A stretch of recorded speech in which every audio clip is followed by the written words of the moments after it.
So should I start? Yes, you can start.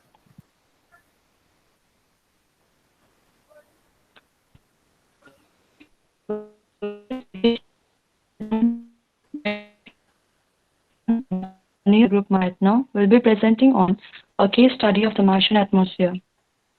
This is a small attempt to put the vast topic in simple and summarized words.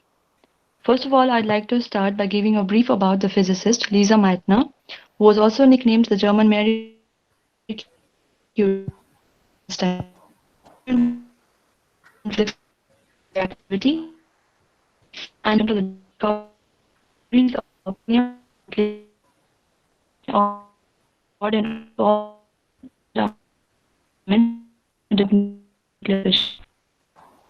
Next slide, please.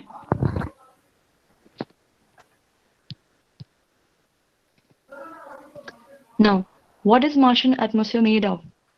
It is comprised mainly of carbon dioxide, 95%, and the remainder of the elements are nitrogen, that is 2.6%, argon 1.9%, oxygen 0.16%, and carbon monoxide, that is 0.06%.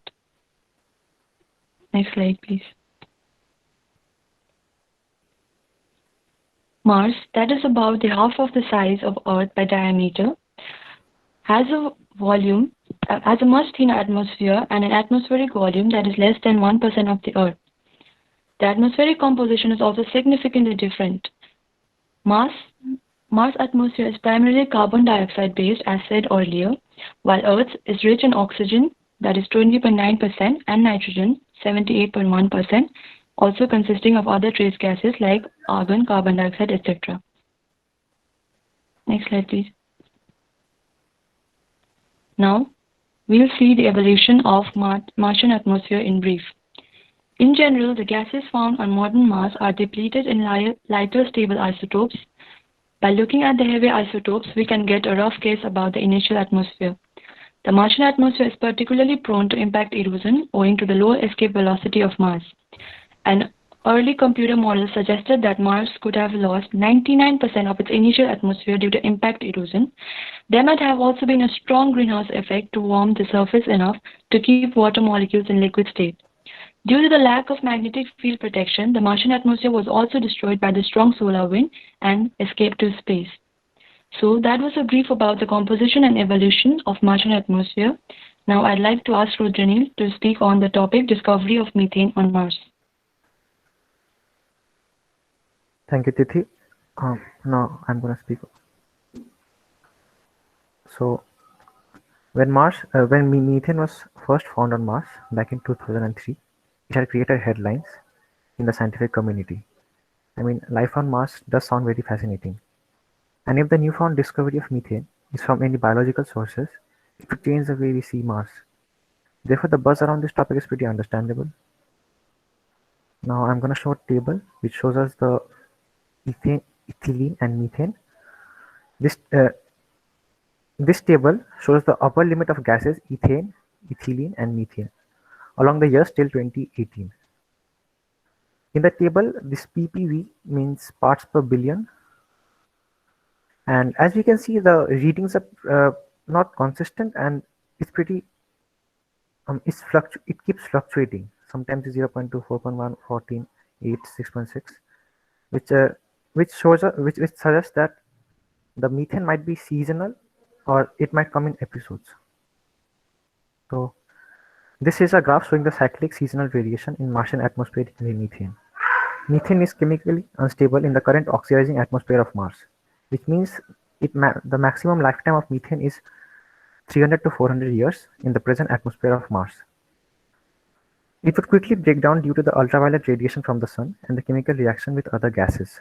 Therefore, a persistent presence of methane in the atmosphere may imply the existence of a source to continuously replenish the gas. In August 2014, the Curiosity rover landed on Mars. The rover's instruments are capable of making precise abundance measurements, but it cannot determine if methane found is geophysical. The first measurement with Curiosity's tunable laser spectrometer in 2012 indicated that there was no methane, or less than 5 ppb, parts per billion, at the landing site. Data calculate on a baseline 0.3 to 0.7 ppb. In 2013, NASA scientists again reported no detection of methane beyond the baseline. But in 2014, NASA reported that the Curiosity rover detected a tenfold increase in methane in the atmosphere around it in late 2013 and early 2014.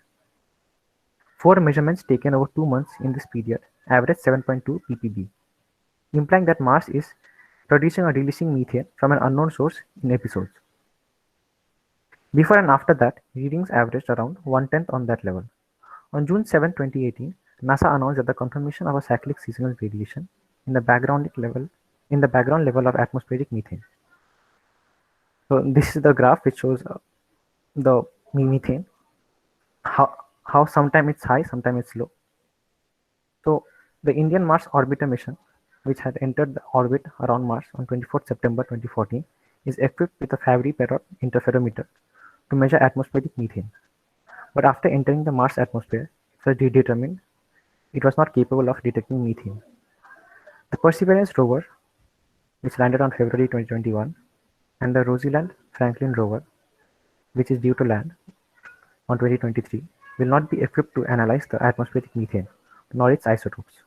So the proposed Mars sample return mission in the mid-2030s seems like the earliest a sample could be analyzed to differentiate a geological versus biological origin. As of now, we don't know whether the methane found on Mars is either geological or biological, but it's really interesting to see. Now I'm going to ask my group mate Sidharth to continue on the topic. Thank you, Rudraneel, and good morning, everyone present here. So I'm gonna speak on the topic: Does methane show some sign of life on Mars? There are many things that make Mars a place to study, including the history of how it became a barren red planet, and the mystery of whether there was ever any life on it, the first place. Usually, people are quickly to see that the red planet never had life, but these were also the same people who said that Mars could not have any water on it. And another recent discovery from the Curiosity rover may prove that life not only could have existed on Mars, but it could exist there now.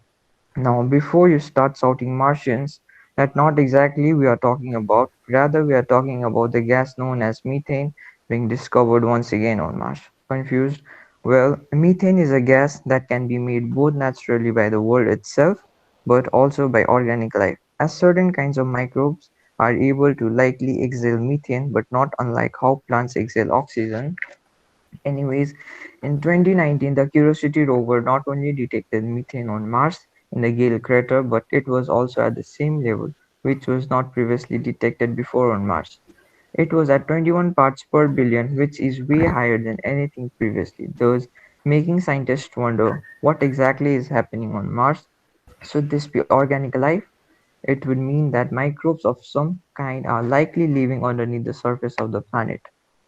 With our current measurement, we have no way of telling it if the methane source is biology or geology. Principal investor Principal investigator Paul Maffei of NASA's Goddard Space Flight Center in Greenbelt, Maryland, said in a statement that maybe there is some kind of life on Mars. Next slide. So, so some of the possible explanations are: there are two ways in which methane can be formed: biological origin and geological origin. Biological origin.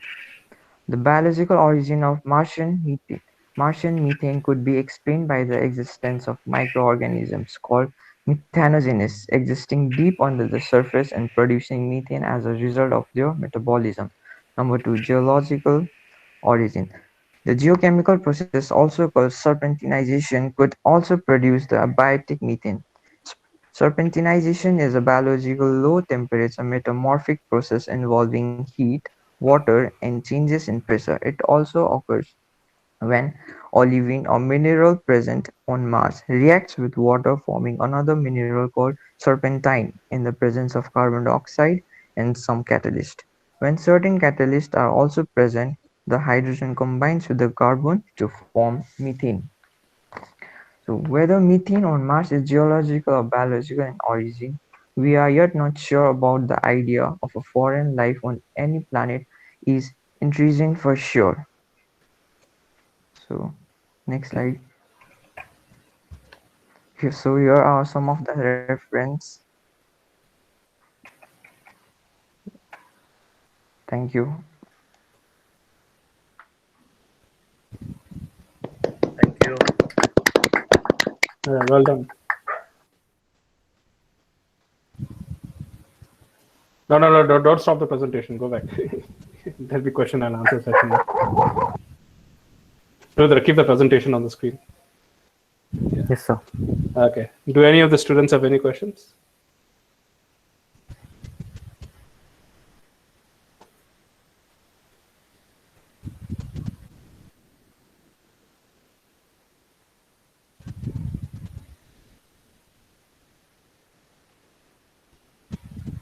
Okay, no questions, I guess.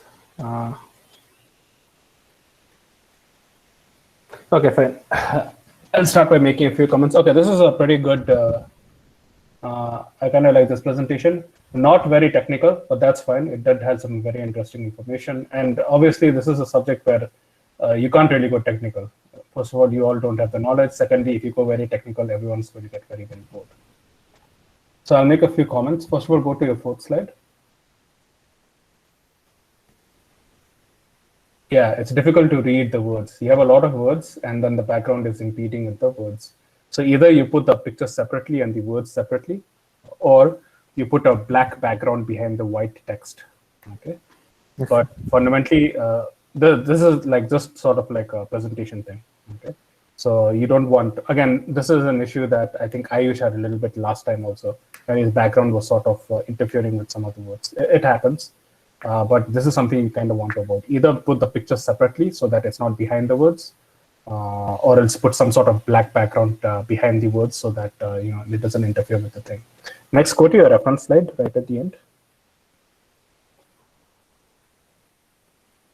Right. So your main paper, one of your paper references was the Knudsen paper, right? yes, sir. Why is it not here? No. Why is it not in your references? So it is here. So this one is the. That is not the paper. That is the this one. website. That is also not the paper. That's a website where you can get a copy of the paper. A reference to a paper is very, very different. You need to write the name of the author, the name of the paper, the journal it is published in, and the page numbers. I'm not saying, look, I know you put the reference there. I'm not saying why aren't you doing this? I'm saying that if you ever present, and this is something that you guys will have to understand, because in the future, many of you will probably be doing some sort of science presentation. When you present something that you've taken from a paper, there's a very specific way you need to reference the paper. They will not accept references like this. For example, and I'm going to say this generally, not just your presentation, but this is something that I've noticed from all the previous presentations as well. You can't just write wikipedia.org. You did not look at all of wikipedia.org. You reference certain pages from wikipedia.org. So you need to ask, okay, so you need to specify the pages that you referenced. If you go to, if you have a youtube.com, you did not go through all of YouTube. You looked at certain videos of YouTube and then you reference those videos. And next week, I'll show you my reference page again. And then maybe you guys can see how you can reference it. Okay? But you need to be a little bit more detailed from the reference. See, a reference is something that when a person looks at it, they know exactly where to go and to check up on your information or to see your information.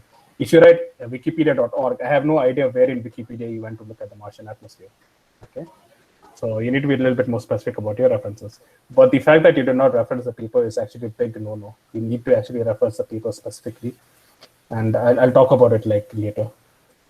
Okay, so those are some of the issues, some of the technical issues with the presentation. Honestly, they're very minor because they can be fixed in no time.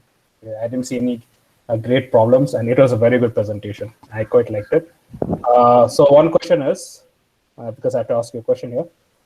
Assuming there's no biological reason for the methane gas, is there any sort of explanation as to why it fluctuates seasonally? Is there any sort of hypothesis?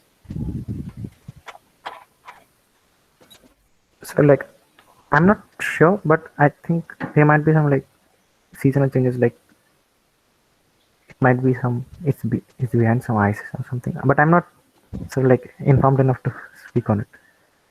So, but I'm guessing something like that. Knudsen's paper didn't have some guesses for that? To be honest, I didn't understand the whole paper, so I can't say totally. So That's fine. some of it, means most of it went above my head. All right, I'll let you go for this then. Okay, excellent presentation. Well done for all three of you. And I don't have any more questions. So anyone? So any other questions?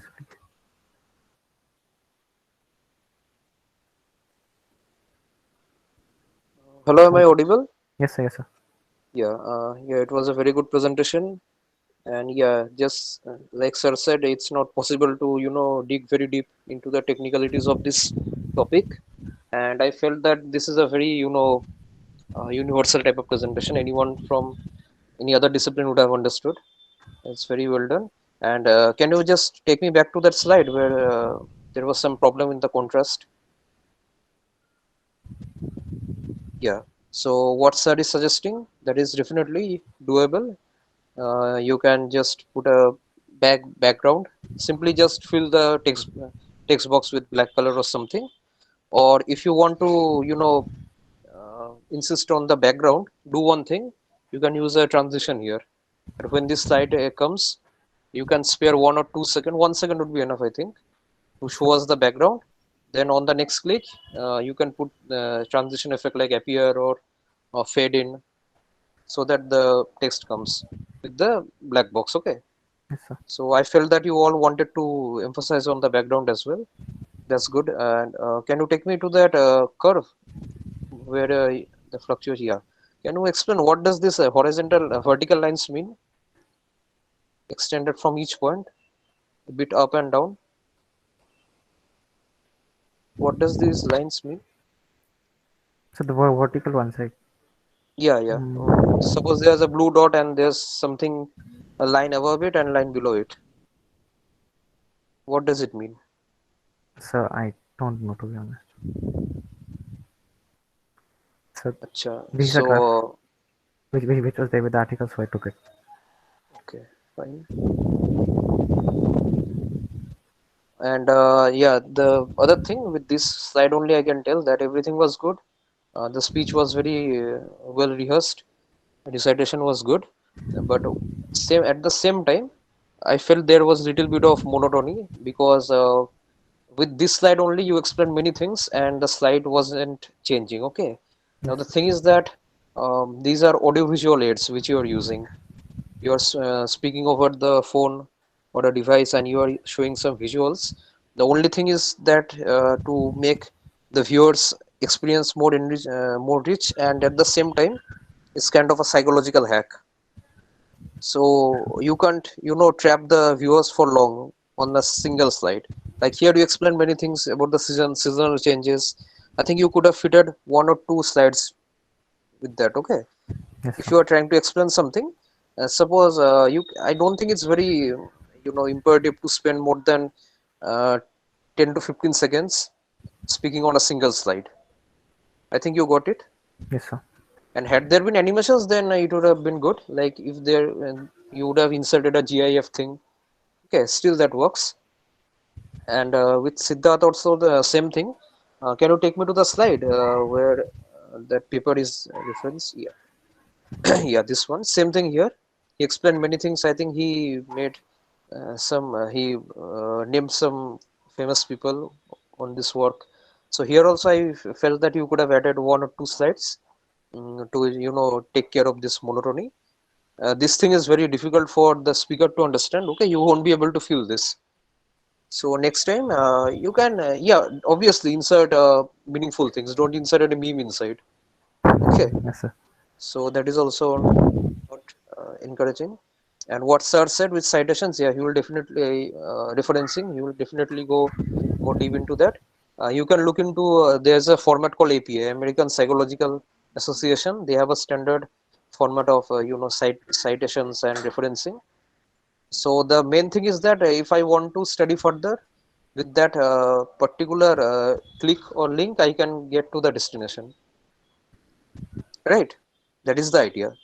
So Maybe it should isn't we put links Wikipedia, in references or just names? not link. I mean address kind of thing, or what I'm trying to look into Wikipedia, the search words or the keywords at least.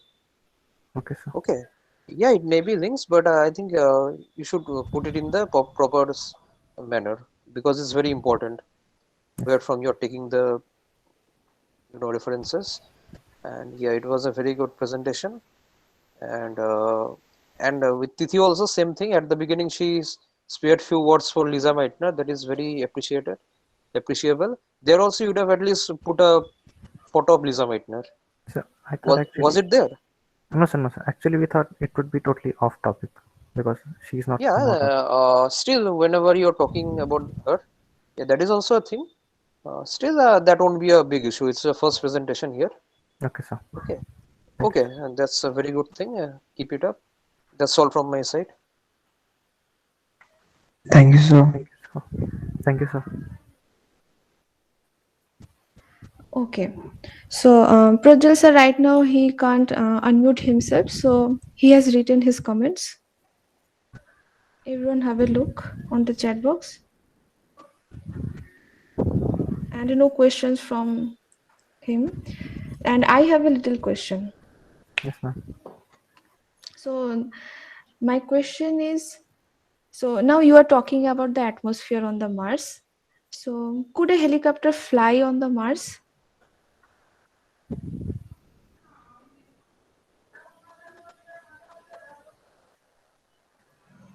No, ma'am.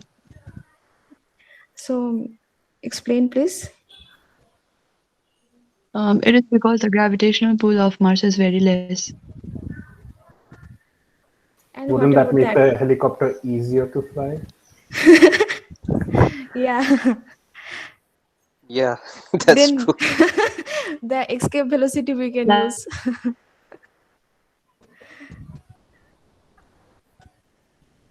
Very simple. How does a helicopter or a bird take off? Newton's third law.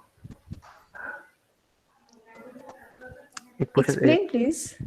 It pushes air towards the ground and it takes off. And then what happens? So I didn't hear.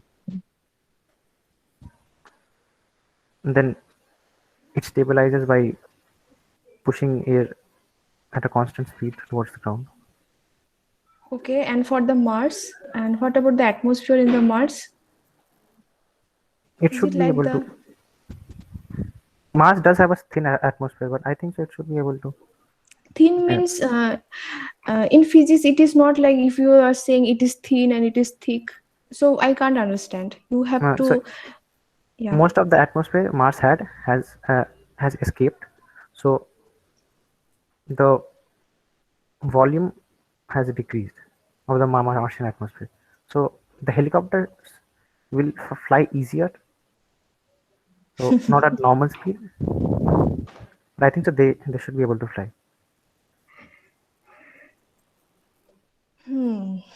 No, the answer not is not. Okay, producer is asking, are there any flying objects tested on Mars?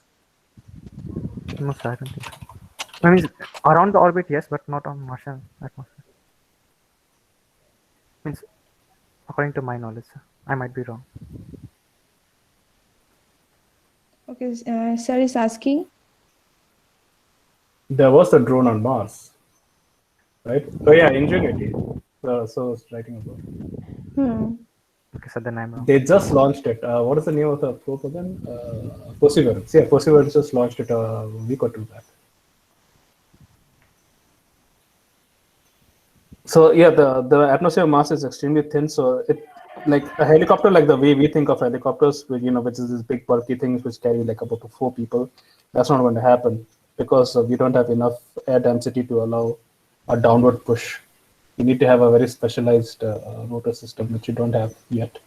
But small drones will fly, as Ingenuity was an example of. Though I don't remember how far Professor is saying Ingenuity. Yeah.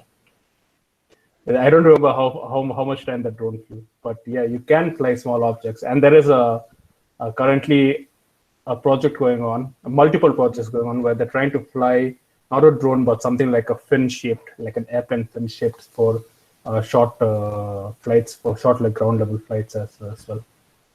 There's actually a significant amount of engineering work going on trying to fly things on Mars right now. Even India is getting into it. for the future Mars missions. And if I remember correctly, some weeks back, I think Sujata ma'am herself had sent a link about these online internships from TMS, and some of them, some of those are aerospace internships, which kind of touch on this. It's not specific Mars, but some of them would be applied to things like that.